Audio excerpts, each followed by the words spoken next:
So Now, this is going to be a controversial take, but I'll say it anyway. I don't think women have the capability of the same loyalty as men, and I'll explain what I mean by this.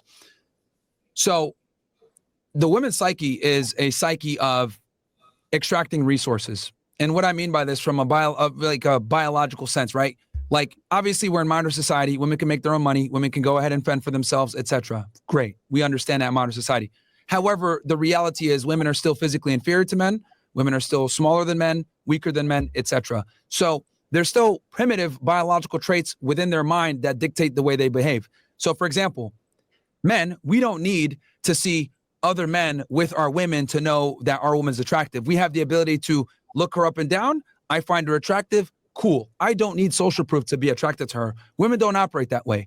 They see a guy, if he's by himself, oh, he's maybe handsome, but if he's there with 5 girls, oh, who is this guy? I kind of want to get to know him.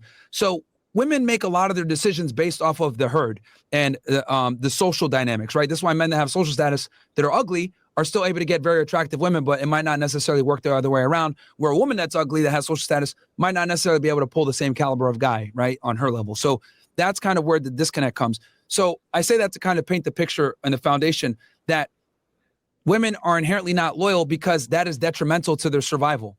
If a woman's with a man and that man shows that he can no longer provide, protect, provision, and he can't maintain his duties, what ends up happening is she'll look to another guy that can, because 1,000 years ago, this incompetency can get her killed. Not just her, but her child as well. So she has a vested interest in not just protecting herself, but her offspring. And if the man cannot provide that value for her and her offspring, well, her job is to survive alongside the children. Her duty is to herself and her children first.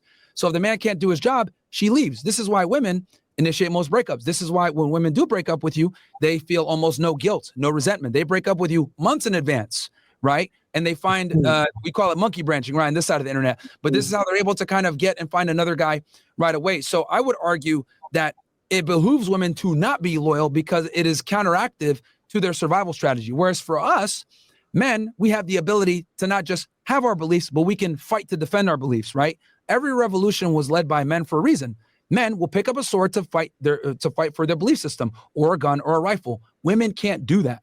So since they can't do that, they must align themselves with the strongest men that can ensure their survival. This is why, back in the day, a dude would have the top guy, Genghis Khan, would have all the women. Why? Because he would ensure their survival.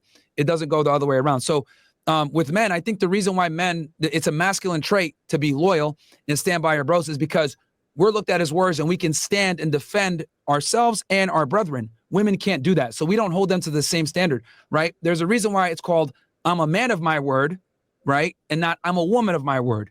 There's a reason why when they say be a man, man up, 9 out of 10 times that means taking responsibility for not just yourself, but for other people. Women aren't held to these same standards. As much as people might say that's sexist or misogynistic, it's true. We almost infantilize women. And then if they do want to rise up and be responsible, we applaud it. Cool. You're responsible and you're loyal. But as a man, you're expected to do that. For women, if they do it, it's, extra credit. For us, we must do it. It's mandatory. And if you don't do it, you're considered a bitch. And we have social norms in place to embarrass you and to shame you for not adhering or being loyal, right? Being a snake as a woman is completely acceptable, but being a snake as a man, that's met with a certain level of vitriol, even more so because we're supposed to be honorable, right? That's the reason why, like, when the two men meet and they shake hands, that's supposed to be something, right? Scarface famously said, Al Pacino, all I have in this world is my balls and my word. That's a masculine thing. It's not a feminine thing because women inherently cannot be loyal based off their biology. So do you? Okay, so I gotta jump. Well, hold on. Let me ask this one last question, and then you got it, Q Diddy. Right. So by that, do you think that we should not hold women accountable or as accountable when they decide to move on based off of their circumstances or based off of the whole mindset of survival or leveling up when they then go with a different guy? That's a good question because we're taking a biological urge and how they're wired, and we're trying to apply new social standards to that biological wiring. Right. I think the best way to approach this is I think men need to understand the fundamental wiring of women, right? And understand that in their mind. So when some bullshit does pop off, they're not surprised.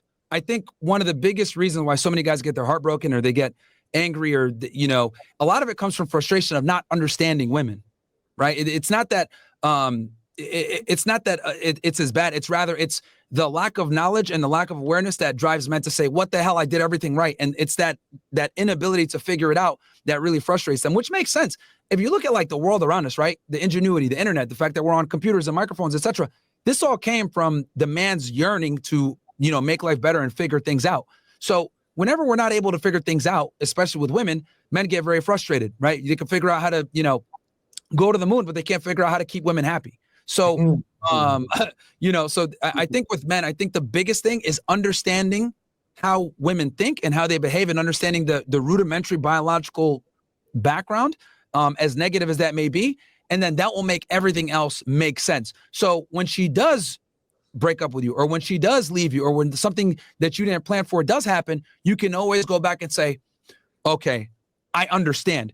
You don't have to like it. You don't have to be angry, but you just being able to understand will make things a lot more peaceful. You'll be able to get over it sooner. You'll be able to say, you know what? It is what it is. She didn't like me anymore. My value, I got lazy, whatever. Hypergamy kicked in, and then you can move on to another girl because you kind of understand what it is. But a lot of guys, 100% agree, because I've always said that my one rule, my only rule, is I will never stop you from leaving. Mhm. I am not trying to hold on to you. Once it's over, it just is what it is, and